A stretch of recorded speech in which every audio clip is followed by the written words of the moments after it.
जी, आदरणीय काळे जी, श्रद्धेय स्वामी ब्रह्मदेव जी और विश्व के 139 देशों से यहाँ पर वेदों के लिए एकत्रित सभी विद्वान, शास्त्रज्ञ, नागरिक सज्जन, माता भगिनी,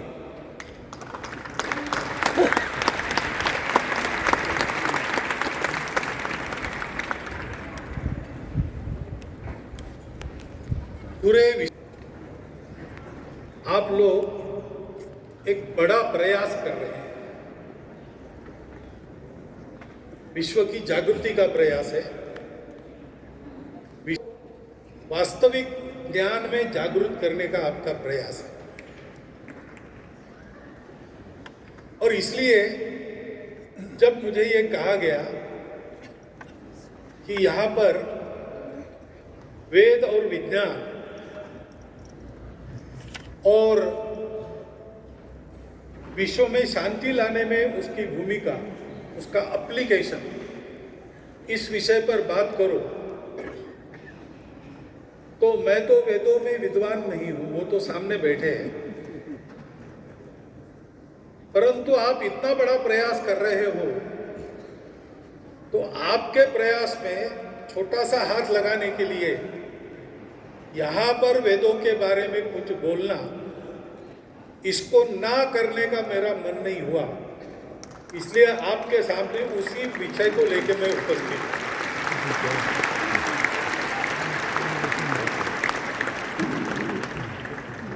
वेद और विज्ञान ऐसा जब हम कहते हैं तो मुझे थोड़ी आपत्ति होगी। वेद कुछ अलग है, विज्ञान कुछ दूसरी वस्तु है, ऐसा भाव उसमें से निकलता है। मैं आपको यह बताना चाहता हूं कि वेद भी विज्ञान है।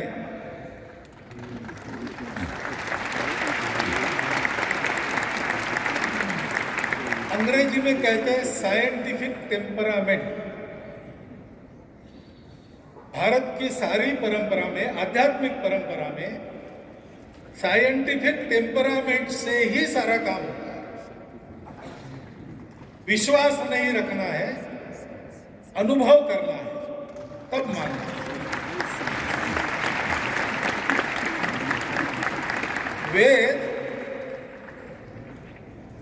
प्रतीति में से निकले हैं, अनुभव में से निकले हैं। वेदों की ऋचाओं को हमारे पास देने वाले ऋषियों को हम चिंतक नहीं कहते, हम दृष्टा कहते हैं। वेद की एक एक ऋचा को उन्होंने प्रत्यक्ष देखा है और इसलिए वेद भी अनुभव और परीक्षा में विश्वास करता है। इसलिए विज्ञान तो है ही, लेकिन विज्ञान अपने इंद्रियों से जानता है और बाहर की वस्तुओं को जानता है। बाहर की दुनिया को जानते जानते सत्य तक पहुंचना, यह विज्ञान का कहना है। वेद भी बाहर की वस्तुओं को देखते हैं, जानते हैं, उसकी परीक्षा करते हैं, ज्ञानेंद्रियों से भी करते हैं।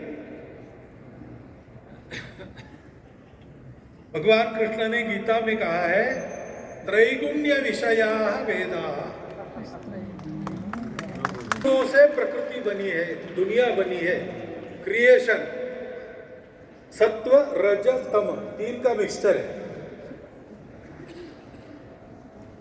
और इन्हीं तीन गुणों से वेद भी आलोचना करते, लेकिन वेद वहां रुकते नहीं।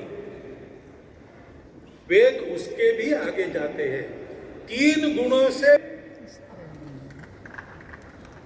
वहां तक वेद जाते हैं और उसको पाते हैं, उसका स्पष्ट ज्ञान प्रत्यक्ष ग्रहण करते हैं।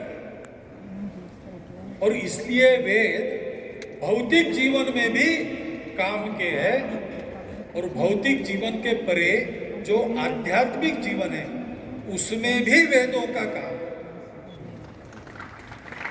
तो एक तरह से मैं ये कहता हूं कि science is and will always be fulfilled by Vedas.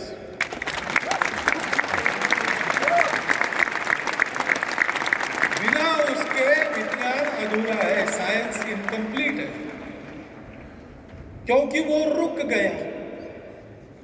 उसने शरीर का अध्ययन किया, उसने मन का अध्ययन किया, उसने बुद्धि का अध्ययन किया, उसके आगे विज्ञान जाता नहीं।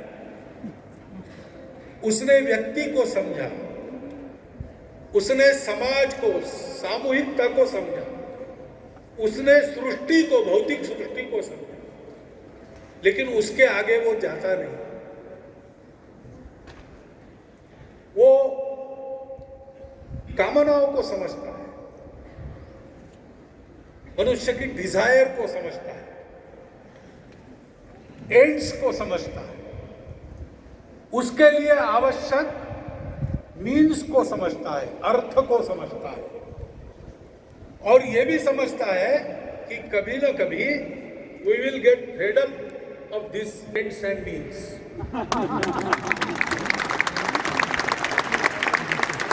सो मुक्ति की भी कल्पना है, साल्वेशन की भी कल्पना है, परंतु ये तीन अर्थ, काम, मोक्ष, मन, बुद्धि, शरीर, व्यक्ति, समष्टि यानी समाज और सृष्टि, इनको जोड़ने वाला विज्ञान के पास नहीं है। विज्ञान कहता है सब कुछ अलग है। उसको मैटर मिला, उसने उसको तोड़ा, एटम उसको तोड़ा, प्रोटॉन, न्यूट्रॉन, इलेक्ट्रॉन उसको तोड़ा, आज क्वासार्स तक चला गया, हिग्स बोसॉन तक चला गया, तोड़ते, लेकिन जोड़ने वाला उसके पास नहीं। जोड़ने वाला वेदों के पास है।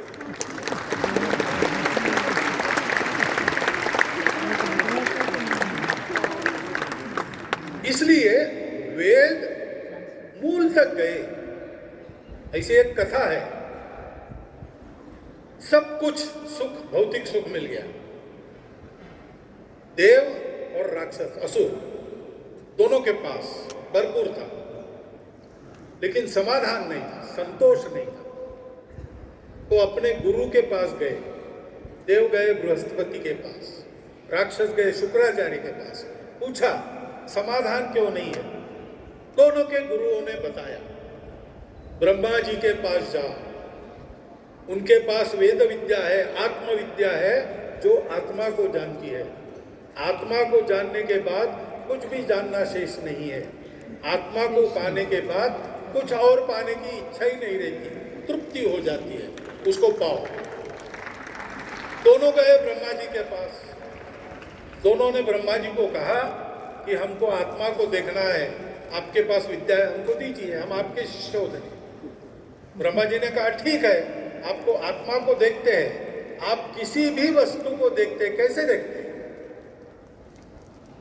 तो दोनों ने कहा आंखों से देखते हैं। बोले नहीं, आंखें तो यंत्र है, प्राण चले जाने के बाद आंखें तो वही है, लेकिन वो देखती नहीं। इसलिए आंखों में कोई देखने वाला बैठा है, उसको देख लो तो आपको आत्मा मिल जाएगा, वही आत्मा है।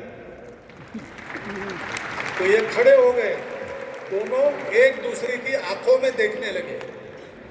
आंखों में देखेंगे तो क्या दिखेगा? Eye is an mirror, a mirror. मैंने देखा आंखों में तो मुझे मेरा प्रतिबिंब दिखेगा। तो दोनों ने ब्रह्मा जी को कहा कि ये तो हम रोज दर्पण में देखते हैं, प्राणी के प्रवाह में देखते हैं तो प्रतिबिंब दिखता है, क्या यही आत्मा है? ब्रह्मा जी ने कहा विचार करो, क्योंकि अच्छा गुरु योग्यता के बिना विद्या देता नहीं। तो योग्यता की परीक्षा करनी थी, इसलिए ब्रह्मा जी ने कहा विचार करो। तो असुरों के राजा विरोचन ने समझा कि बस यही ठीक है, हार्ड मास का ये द है, यही सत्य है, इसको बड़ा बनाओ, सुखी हो जाओगे। लेकिन इंद्र ने देखा कि पानी का प्रतिबिंब पत्थर डालने से नष्ट होता है, आंख में पानी आने से आंख में दिखने वाला प्रतिबिंब ओझल होता है, दर्पण पर भाप आती है तो दर्पण का प्रतिबिंब दिखता नहीं, आत्मा तो अमर है, शाश्वत है। तो इंद्र वापस ब्रह्मा जी के पास गया और पूछा, विरोचन गया नहीं, वो वापस आ गया। उसने बाहर का देखा, अंदर का खोजना छोड़ दिया। लेकिन भारत के प्राचीन ऋषियों ने बाहर की खोज समाप्त होने के बाद वहां मिला नहीं, इसलिए अंदर देखना शुरू किया और वो मूल तक गए। जिज्ञासा उनकी वहां तक गई। नासदीय सूक्त में वो कहते हैं, नासदासीन नो सदासीन तदानीम नासीद द्रजो नो योगमा परूय इमावरीह कुहकस्य शर्म अंभः किमासीत गहनम गभीर। जब असत नहीं था, जब सत नहीं था, जब रज नहीं था, व्योम भी नहीं था, स्पेस भी नहीं था, मैटर भी नहीं था, तब क्या था? वो जो प्राइमोर्डियल वाटर है, वो गंभीर पानी उस समय कैसा था? यहां से उन्होंने शुरू किया और उनको पता चला कि संपूर्ण सृष्टि एक ही तत्व से उद्भूत होती है। उसको उन्होंने नाम दिया ब्रह्म। अलग अलग नाम है भारतीय परंपराओं में। कोई ब्रह्म कहता है, कोई कैवल्य कहता है, कोई निर्वाण कहता है, कोई शून्य कहता है, वस्तु एक ही है। सबके पहले जो था, जिससे सब निकले, वेदों को वो मिला और उन्होंने घोषणा की, ब्रह्म सत्यम जगन मिथ्या जीवो ब्रह्मैव न परः। यह स्पष्ट उत्तर है। ह्यूमन क्वेस्ट क्या है? ये विश्व क्या है? कहां से आया, कहां जा रहा है? मैं कौन हूं, कहां से आया, कहां जा रहा है? और विश्व और मेरा संबंध क्या है? That is the ultimate philosophical quest of humans. उसका उत्तर है, सब वहां से आया है और वही जाने वाला है। पूर्ण से नीचे गिरा हुआ विश्व पूर्ण तक जा रहा है और जाते समय वो जिस परिस्थिति में से जाता है, वो परिस्थिति बदलती है, वो शाश्वत नहीं है। विश्व प्रतिक्षण बदलता है, मिथ्या है यानी झूठ नहीं है, परंतु up to this limit it is true, after that it is not true, relative है। मैंने अभी भोजन किया, मेरा पेट भर गया। आप में से जिन्होंने किया है उनका भरा, मेरा भरा इसलिए आपका पेट नहीं भरा, या आपने भोजन किया इसलिए मेरा पेट नहीं भरा। But this is true to some extent. एक माता अपने पुत्र के लिए कोई मिठाई बनाती है और पुत्र पूरी खा जाता है, माता के लिए कुछ नहीं रहता, तो भी माता को लगता है मेरा पेट भर गया। तो भौतिक जगत के, जड़ जगत के हमारे भौतिक सुख के अनुभव ये टेम्पररी है, ये शाश्वत नहीं है। जो शाश्वत है, जो एब्सोल्यूट है, वो इसके परे है। उसको खोजना मनुष्य का परम ध्येय है। और वो क्या है? वो क्या है? उसका उत्तर देते समय और एक बात ध्यान में आई हमारे ऋषि, आपको भी ध्यान में रखनी चाहिए। फर्क है, साइंस इंद्रियों से खोज करता है, आंखों से देखता है। आंखों को नहीं दिखता तो माइक्रोस्कोप लेता है या टेलीस्कोप लेता है। देखने वाली आंख ही है, टेलीस्कोप में से आंख दिखती है, माइक्रोस्कोप में से आंख दिखती है। लेकिन आंख के पीछे दिखाने वाला जो ब्रेन में एपरेटस है, it is limited. It has been already wired to show you particular things. हमारी आंखें 7 रंग देखती है। मैं जानवरों का डॉक्टर हूं, मुझे पता है। कुत्ते की आंख 2 ही रंग देखती है, काला और सफेद। कुत्ते के लिए विश्व के रंग काला और सफेद, हमारे लिए 7 रंग। रियलिटी क्या है? कुत्ता कहेगा मैं देखता हूं वही रियलिटी है, क्योंकि मैंने प्रत्यक्ष देखा है। हम कहेंगे हम देखते वो रियलिटी है, हम भी प्रत्यक्ष देख रहे हैं। लेकिन हम जो जानते हैं इंद्रियों से, it itself is limited by our limits. हमारे ब्रेन को वायर किया, आज की न्यूरोलॉजी इसको जानती है। हमारा ब्रेन हमको वही दिखाता है जो दिखाने के लिए वो वायर्ड है। इसके परे जाके देखना पड़ता है, इसलिए वेदों का अनुसंधान बाय इंट्यूशन होता है। कोई बात आपको जाननी है तो क्या करो, आप उस वस्तु के साथ तद्रूप हो जाओ। Be one with what you want to know, that is ध्यान। ध्यान करते यानी क्या है? हमको जिस रियलिटी को जानना है, उस रियलिटी के साथ हम अपने आप को मर्ज करते हैं। When you merge with particular thing, you know everything about. Benzene का फॉर्मूला कैसे मिला? केकुले नाम के साइंटिस्ट थे। बेंजीन का फॉर्मूला मिल नहीं था, ऑर्गेनिक केमिस्ट्री नहीं थी, only inorganic chemistry was there. तो बेंजीन मॉलिक्यूल कैसे बनेगा पता नहीं, केकुले विचार कर रहे। There is no solution. He became so engrossed in his own thought that he became one with that idea, molecular structure of benzene, and then he dreamt the particular structure, the double bond carbon ring जो होती है। उनको सपनों में दिखी, एक सर्प दूसरे सर्प की पूंछ निकल रहा है और वो सर्प इसकी पूंछ निकल रहा है। ये होता है, ये इंट्यूशन है। वेदों ने इस इंट्यूशन के आधार पर विचार किया और इसलिए वो जान सके। वेदों ने उस इंट्यूशन का उपयोग करने के लिए जो चित्त की निर्मलता चाहिए, उसके लिए एकाग्रता चाहिए, और एकाग्रता के लिए डाइवर्शन नहीं चाहिए। विकार ये डाइवर्शन है।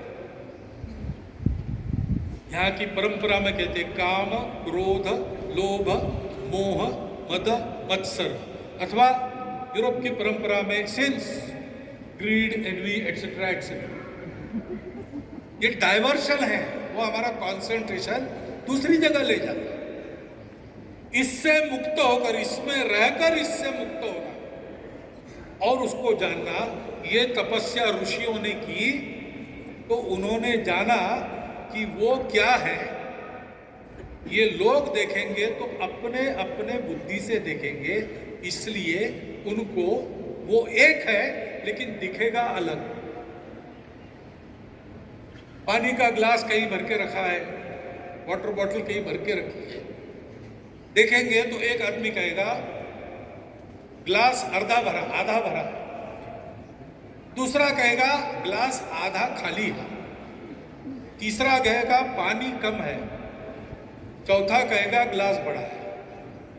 वर्णन तो एक ही वस्तु का है, अपने अपने जगह वो ठीक भी है, लेकिन वो क्या है इसका एक मत नहीं हो नहीं सकता।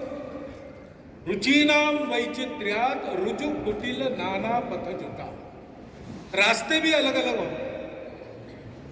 आज मैं यहां आया, मुझे राउरकेला से आना था तो मैं कलकत्ता गया, वहां से यहां आया। आज हमारे सौमित्र जी कोयम्बतूर से आए, उनको कलकत्ता नहीं जाना पड़ा, वो सीधे आए। हम कहां से चलते हैं, हमारे पास वाहन कौन सा है, हमारी शक्ति कितनी है, उसके आधार पर रास्ता बना। और इसलिए वेदों ने कहा एकम सत विप्राह बहुधा वसंती।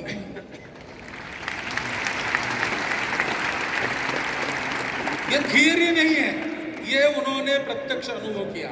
आधुनिक काल में भारत में रामकृष्ण परमहंस हो गए। उन्होंने सारी प्रैक्टिसेस स्वयं अनुभव की। उन्होंने इस्लाम की प्रैक्टिस करके देखी up to its last experience. ईसाईयत क्रिश्चियनिटी को भी देखा, भारत में जितने पंथ संप्रदाय सबको देखा और सब करके कहा जो तो मत तो पथ, जितने मत है उतने रास्ते। और इसलिए कहा एकम सद विप्रा बहुधा वदन्ति, और इसलिए ये सारा जो है विश्व एक है, यूनिटी ऑफ एग्जिस्टेंस, ये हमारे ऋषियों को, उसके आधार पर सारा उनका साइंस है।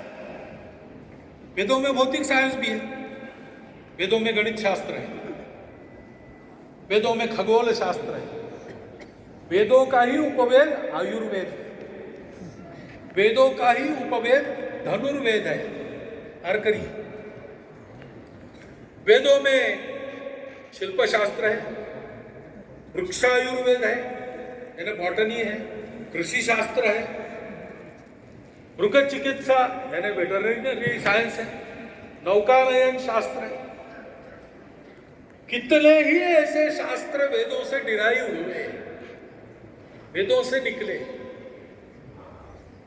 लेकिन वेदों ने ये कहा कि इसको भी जानो, भौतिक ठीक से जीकर विकारों से मुक्त होकर कंसंट्रेशन करने में इसकी आवश्यकता है, लेकिन बाद में इंट्यूशन चाहिए, उसके आधार पर वहां पहुंचोगे तो ध्यान करो, मंत्र जप करो। विश्व कैसे उत्पन्न हुआ?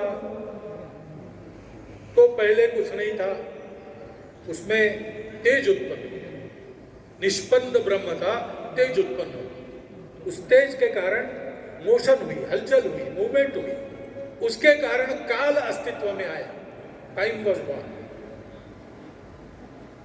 और फिर उसके कारण सारी सृष्टि की उत्पत्ति हुई। हलचल क्यों हुई? नाद के कारण हुई, ध्वनि के कारण। तो ध्वनि से भी परिणाम होता है।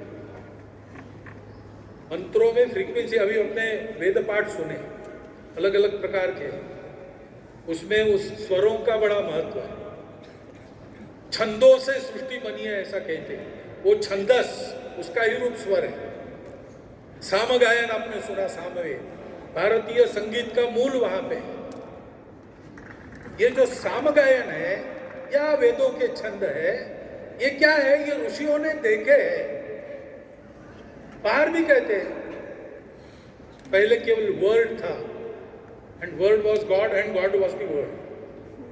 वर्ड, शब्द, स्वर, फ्रीक्वेंसी, इसके आधार पर मंत्र है। वेदों के मंत्र गायन से फलित होते हैं। ठीक प्रकार से गाने वाला चाहिए, निर्मल चित्त वाला चाहिए, तपस्या वाला चाहिए। वेदों का साइंस इंट्यूशन और इस समझने से निकला, वो अंदर की बात जानता है, और वह बात आज सारे दुनिया के लिए उपकारक है। क्यों? अभी दुनिया की स्थिति हम देखते हैं, पर्यावरण की समस्या का कोई उत्तर नहीं दिख रहा है। सब चर्चा करते हैं, लेकिन पर्यावरण जिन बातों से खराब होता है वो बातें तो बढ़ती चली जा रही है, करते चले जा रहे हैं। विश्व शांति की बहुत चर्चा होती है, लेकिन युद्ध थम नहीं रहे, युद्ध चल ही रहे। 2 महायुद्ध हो गए और प्रत्यक्ष महायुद्ध नहीं हुआ, लेकिन तब से कहीं ना कहीं युद्ध जारी है।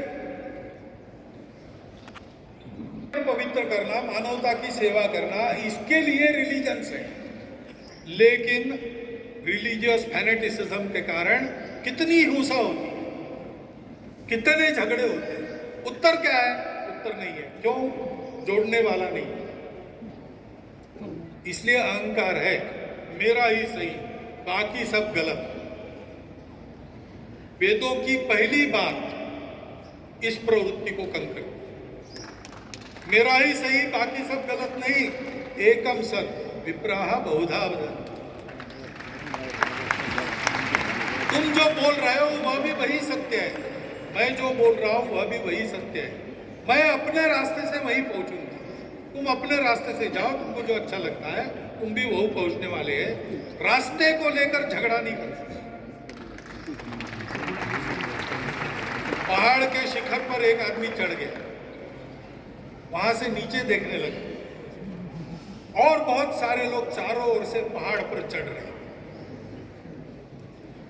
वो एक दूसरे को देखकर बोल रहे थे, तुम्हारा रास्ता गलत है, मैं इधर से जा रहा हूं ऊपर, मुझे दिख रहा है मैं ऊपर जाऊंगा, तुमको उधर से नहीं मिलेगा, इधर आ जाओ, कन्वर्ट हो जाओ। हमारे यहाँ ऐसा नहीं है, क्योंकि हम ऊपर पहुंचे, हम ऊपर से देख रहे, कोई बात नहीं, इधर से आओ, इधर से आओ, यही पहुंचने वाले।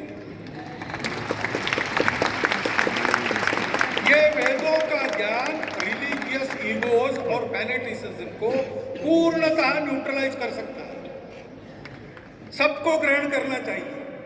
वेदों का ज्ञान कोई रिलीजन नहीं है, वो पूरी मानवता के लिए। इनफैक्ट वेदों में ये लिखा है, भारत कैसे बना, ये जो ज्ञान मिला, सारा एग्जिस्टेंस इज वन, ये ज्ञान सारी दुनिया को देना है, क्योंकि if existence one is one, everybody is related to me, everybody is my relative. और इसलिए if I get some good thing, I must share it with my relative. भद्रम इच्छन्त ऋषयः, विश्व के कल्याण की इच्छा करने वाले ऋषि। भद्रम इच्छन्त ऋषयः स्वरविदः, स्वरों को जानने वाले। तपो दीक्षाम उपसे दुरग्रही, दुर्धर तप की, कठिन तप की दीक्षा लेकर तप में बैठ गए। ततो राष्ट्रम बलम ओजश्च जाता, उससे राष्ट्र की, बल की, ओज की उत्पत्ति हुई। भारत इसलिए बना है, ऋषियों के तप से बना है, दुनिया को धर्म देने के लिए बना है। क्योंकि वो जानता है कि जोड़ने वाली बात क्या है, शरीर, मन और बुद्धि को आत्मा जोड़ती है, व्यक्ति, समाज, सृष्टि को परमात्मा जोड़ता है। ऐसे ही अर्थ, काम और मोक्ष को धर्म जोड़ता है। धर्म क्या है? धर्म इज नॉट रिलीजन, धर्म इज धारणा, that which sustains, that which upholds, that which brings about progress and development, वो धर्म है। अभ्युदय निश्रेयस सिद्धि सधर्म, इस लोक में और परलोक में जिसके कारण सुख होता है, वो धर्म है। धर्म मेरा स्वभाव भी है। अग्नि का धर्म जलाना है, यानी अग्नि का स्वभाव जलाना है। मेरा टेक्स्ट बुक का, फिजिक्स का, मैट्रिक 10वीं क्लास में, जनरल प्रॉपर्टीज ऑफ मैटर, अंग्रेजी में, मैं मातृभाषा मीडियम में पढ़ा हूँ। उसका मातृभाषा में नाम था सामान्य, जनरल, वस्तु, मैटर, प्रॉपर्टीज, धर्म, सामान्य वस्तु, धर्म। धर्म मेरी क्वालिटी, प्रॉपर्टी, एटीट्यूड, स्वभाव, नेचर, जो भी कहिए। जैसे आग जलाती है, पानी बहता है, धर्म है। और कर्तव्य भी है, पुत्र का पिता के प्रति कर्तव्य है, राजा का प्रजा के प्रति कर्तव्य है। हरेक वस्तु के या प्राणी के, लिविंग और नॉन लिविंग बीइंग हो, उसका स्वभाव जानकर संपूर्ण विश्व चलता रहे, इसलिए उसका कर्तव्य निर्धारित करने वाला, इस लोक में और परलोक में जिससे सुख मिलता है, ऐसा सबको जोड़कर साथ रखकर उन्नत करने वाला शाश्वत नियम धर्म है। ये कहां से आया धर्म? धर्म आया 4 बातों से: सत्य, करुणा, शुचिता और तपस। परिश्रम किया, निर्मल अंतःकरण से परिश्रम किया, संपूर्ण विश्व के प्रति संवेदना करुणा रखकर प्रयत्न किया, उसके चलते सत्य प्राप्त हुआ। वो सत्य का है ब्रह्म सत्यम जगन मिथ्या जीवो ब्रह्म ही मनापरा एकम सद विप्रा बहुधा वदन्ति। इसलिए समन्वय से चलो, सहयोग करते चलो, सबके प्रति कृतज्ञता रखो। विश्व में जो कुछ है हम सबके लिए उपयोगी है, उससे हम लेते हैं, उसको देते जाओ। यज्ञ कहते हैं इसको। सारे विश्व से जो हमको मिलता है वो हमको देना है, वापस देना है। We have to give back.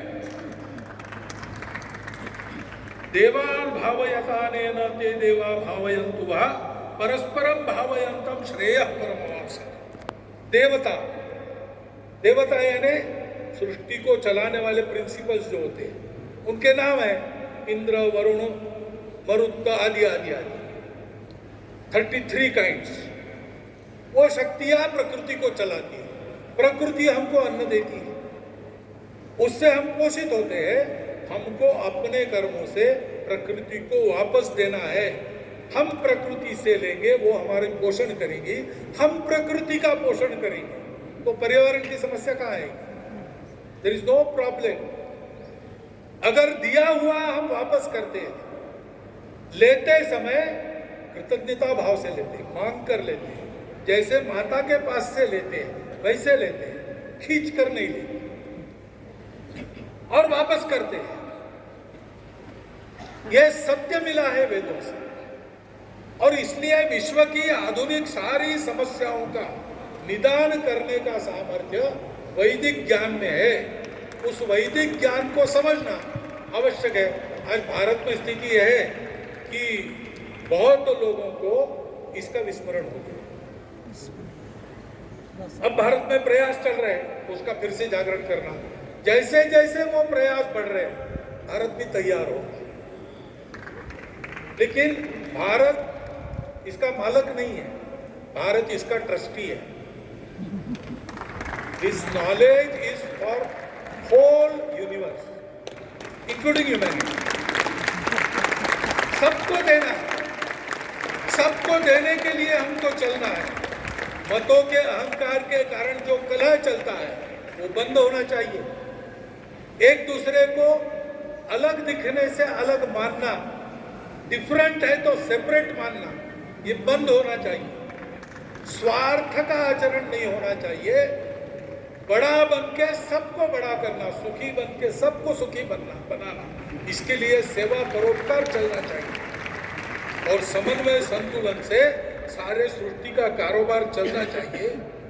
ये संदेश धर्म का संदेश है। भारत को इस धर्म के संतोष को ही दुनिया में देना है, और इसलिए हमारे पूर्वजों ने बताया, एतद् देश प्रसूतस्य सकाशादग्र जन्मना स्वम स्वम चरित्रम शिक्षेरन पृथिव्याम सर्वमान। अपने जीवन से विश्व के सारे मानवों को जीवन की शिक्षा दो। हम बड़े इसलिए नहीं, हमारे पास है, we have been entrusted with that knowledge, not for ourselves, for whole of the universe। और आज मैं बहुत एक आनंदमय दृश्य देख रहा हूं कि 139 देशों के भारत को मिलाकर 11,000 लगभग प्रतिनिधि यहाँ पर उस कार्य को करने के लिए उपस्थित है। महर्षि योगी जी के कृपा प्रसाद से इस कार्य को करना, आधुनिक जगत को, नई पीढ़ी को समझ में आए ऐसे वैज्ञानिक भाषा में उसका पुनः प्रतिपादन करना, इसका उद्यम चल रहा है। और महर्षि द्वारा नियुक्त 10 राजाओं का राजमंडल उसकी देखरेख कर रहा है। ये पूरे विश्व की मानवता के लिए आशा और विश्वास की बात। ये आशा और विश्वास लेकर हम सारे विश्व में यहाँ से जाए, प्रेरणा लेकर जाए, अनुभव लेकर जाए और अपना अनुभव सबको सिखाए, तो मैं समझता हूँ कि आने वाले 10, 20, 50 वर्षों में जिस मंगलमय विश्व की सारे विश्व के चिंतक कामना करते हैं, लेकिन जो अभी भी दूर लग रहा है, वो मंगलमय विश्व यहाँ पर प्रत्यक्ष में हम सब लोग आपको इतनी दीर्घायु मिले सबको कि हम सब लोग उसको इसी देह में इन्हीं आंखों से देख सकेंगे। वैसा आप देखो, ये शुभकामना आपको देता हुआ और फिर एक बार आप सबका धन्यवाद करता हुआ मैं अपने 4 शब्द समाप्त